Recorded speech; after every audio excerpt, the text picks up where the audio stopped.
Welcome back to Rank and File Sports with Jonah and Connor. And today we're going to be continuing our schedule previews with the Georgia Tech Yellow Jackets. Now, before we hop into the video, we did just create our first Instagram account. So go follow us at Rank and File Sports over on Instagram. And as for this video, let us know your thoughts in the comments down below and make sure to leave a like and subscribe for future content. Looking at this schedule for Georgia Tech, couple tricky games on here, mainly going to be Clemson and Georgia, but also watch out for potential trap games early in the season, like a road trip to Colorado and a home game in the middle of the season against Virginia Tech. They got 7 games at home, 5 on the road, and overall, pretty easy schedule. So we're going to grade it a difficulty of 3 out of 10. Starting it off, going on the road against the Colorado Buffaloes. This should be an intriguing game considering that Georgia Tech is returning Haynes King as their starting quarterback, who did lead them to a pretty successful season, I would say. The record, even though it wasn't that great, it doesn't really show the full scope of what the Georgia Tech season was last year because they did have that 8 overtime game against Georgia. They did beat Miami. This is a good team with Haynes King returning. I think they're going to be a solid team going forward. And the same can't be said for Colorado. Yes, they are recruiting very well, but they are losing their best 2 players from last year in Travis Hunter and Shadur Sanders. I'm sure Dion is going to come up with a fantastic offense.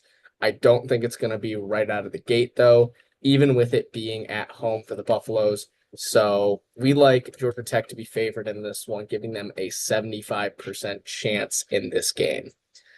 Following week, they have Gardner Webb. Not much needs to be said here. 100% chance for the Yellow Jackets to get a win at home. And then the Clemson Tigers come to town. Cade Klubnik is returning. It's the battle of the returning quarterbacks. We will see that a lot next season for a lot of highly successful and capable quarterbacks. And this one I think could be interesting considering, like I said earlier, how Georgia Tech played against those top teams last season, like Georgia and like Miami. So we're going to give them a little bit of a chance in this one, especially with it being at home. We're giving them a 35% chance to get a win here.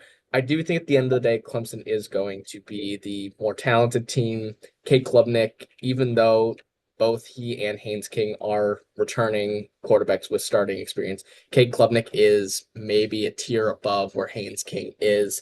So I like the Tigers in this one, but don't be surprised if Georgia Tech is able to give them a scare or even win this game at home. Following week against Temple. Temple was one of the worst teams in the FBS last season. Don't see them getting any better. 100% chance to get a win at home. Then going on the road to face Wake Forest.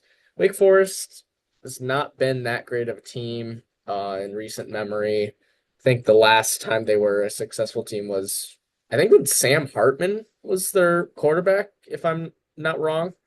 But they shouldn't be that much of a problem for the Yellow Jackets in this one, even though they are on the road, giving them an 80% chance to get a win going into their first bye week. After that, you got Virginia Tech at home. Virginia Tech, another team that could be pretty solid in the ACC this season. A lot of people, including myself, thought they were going to do really well last year. Not quite as good as I had projected last season. I think they'll still have a winning record this year, but we do like Virginia Tech, or sorry, we do like Georgia Tech to get the win at home in this one. At Duke, Duke is another team that is kind of, I mean, they're really difficult to predict. Last year, nobody really thought they were going to do well. Ended up going on to have an 8-win season. It was 8 wins, right? I can double check.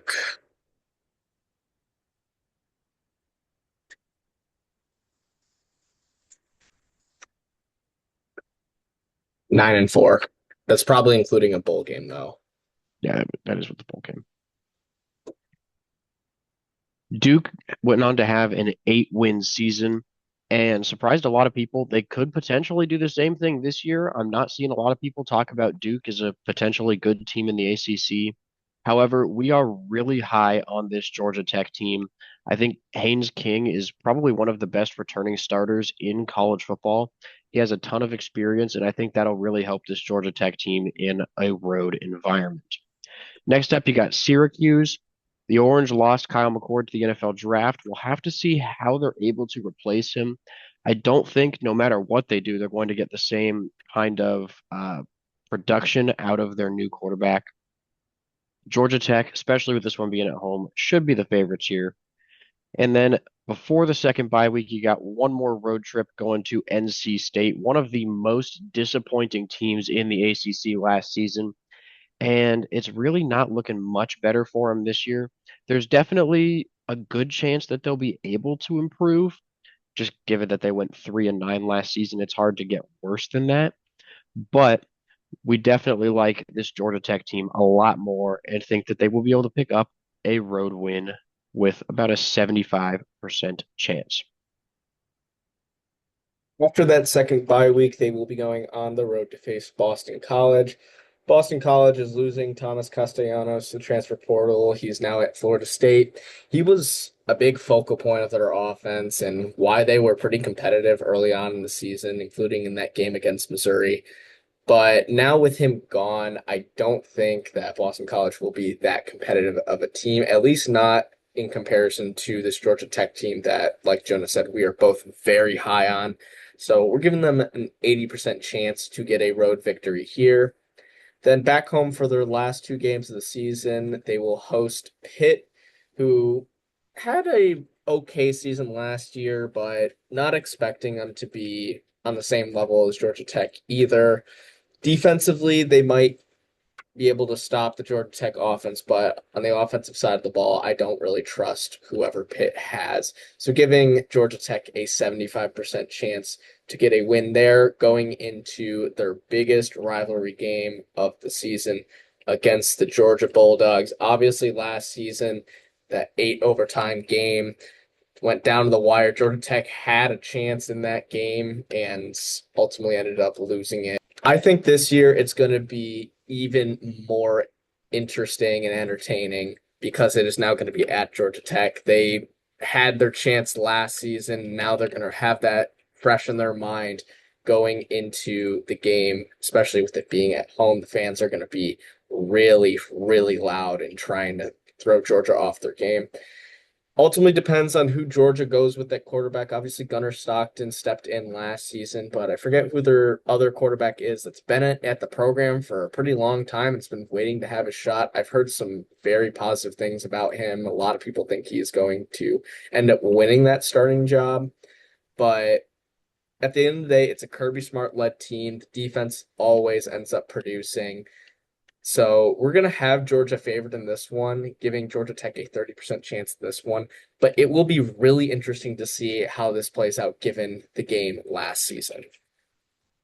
Yeah, I think Georgia Tech is going to be able to win that game this year.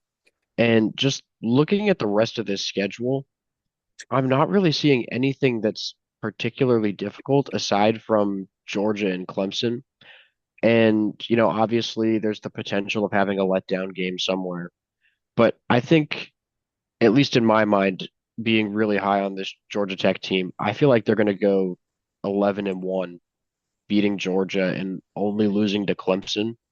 I mean, it's definitely a really aggressive prediction, but I mean, 10-2 or 9-3, I personally can't see them going worse than 9-3. Yeah, I do think it might be a little bit crazy to say 11-1, but consistency and continuity are the biggest things of why teams can have success. I know ESPN just released like their returning production numbers. I don't remember exactly where Georgia Tech was, but with Haynes King returning, that's going to be a huge asset for them. And the biggest addition for Georgia Tech is they're bringing in Eric Rivers from FIU, who had a pretty underrated season and is expected to be a huge playmaker for Haynes King in this Georgia Tech offense. So I do think that there is potential for them to get one of those signature wins, whether it is against Clemson or against Georgia. The big things in those two games, those are both home games. They will have the home field advantage, and I do think that will end up giving them a chance in one of those games. So I think 11-1 is possible. Obviously, it is very risky to say that, but 10-2, 9-3 as a bare minimum, I think is very achievable for this Yellow Jackets team. Yeah, and we are going to do the insane thing and predict Georgia Tech to go 11-1 this season. Maybe we'll look stupid at the end of the year. They went 7-6 last season, and the projected win total based off all the percentages is just 8.65 wins. But we have Georgia Tech going 11-1 next season. Even the Vegas over/under sitting at 7.5 wins, and it's pretty much even odds, just barely favoring the over. So they're maybe saying that Georgia Tech can get to 8 wins. I disagree. I think the Yellow Jackets are going to have a really good season. Give me Georgia Tech at 11-1. Thank you guys for watching. Please make sure to like and subscribe, and we'll see you in our next video.